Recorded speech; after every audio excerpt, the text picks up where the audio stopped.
Using the rotobrush to create your initial selection is only the first part of the battle. In order to get a polished finished element out of the rotobrush, you need to actually do a little bit of polishing using some of the different refinement tools available. We're going to start by looking at the rotobrush composition. So if you don't already have it open, double-click on the rotobrush comp to open the project, and then double-click on the board ride layer in that composition. Now, working with the rotobrush, you typically want to work it 100% magnification. So we're looking at 100% of this image right now. I'm just going to click and drag down to hide part of my timeline as we sort of analyze what's going on in the scene here. Now, the refinement tools for the rotobrush are in the effects control panel. If you don't have this behind your project panel, go up under window and make sure that effect controls is active. If you open the rotobrush matte options, here you'll see I have feather, contrast, shift edge and reduce chatter.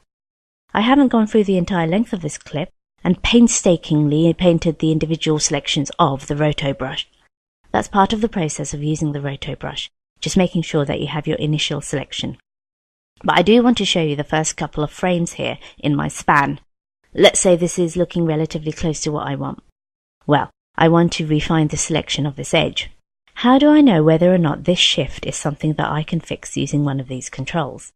Well, it just takes some getting used to working with the tool. As I'm watching, let's say the inside of this pant leg here, as I scrub through, you can see that it's holding the edge pretty well based on the distortions that are happening in the fabric. If you click and drag on this bottom parameter here, this is called reduced chatter. What this does is it changes the variation of the selection between the different frames. The higher the number, the less the variation is going to change. So you'll see less quote-unquote chatter. I want you to look at the front part of the leg as I scrub over these frames. Even though I've increased the reduced chatter number, it thinks this part of the selection is something that I meant to do. So it's never going to smooth that out, but the slight variation that's happened along the edge of the fabric in this specific instance, it definitely has smoothed out. Notice I can see a little bit of blue under there. That's not a good thing in this specific instance, so I may want to just decrease the reduced chatter amount, just to get that stroke a little closer to the edge. The rest of the adjustments all kind of play in tune with each other, so as you adjust one, you may need to go and make an adjustment to another. So this is when you want to quickly switch between these different view options. To view the alpha, you can press option 4 or Alt 4 on Windows.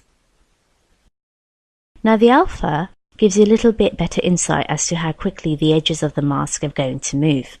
If you want to see an overlay, you can press option 6, and this will show you an overlay of what's actually going to get cut out.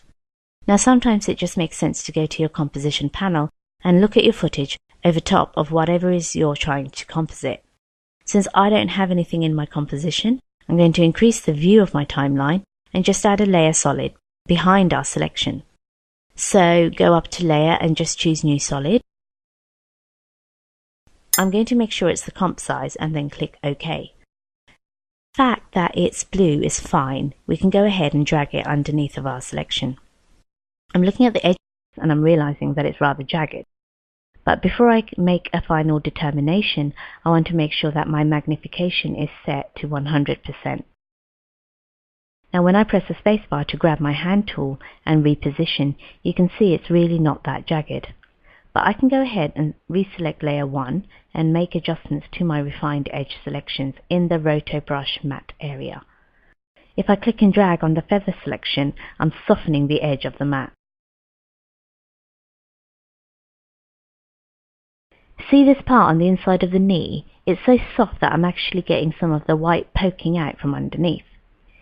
If you make an adjustment to the feather, you may want to consider adjusting the contrast.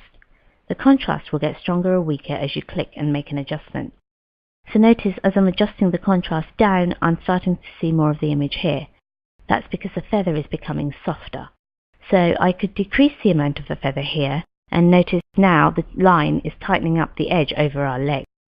I still want to have a little bit of feather, so we'll set that to around 5.3.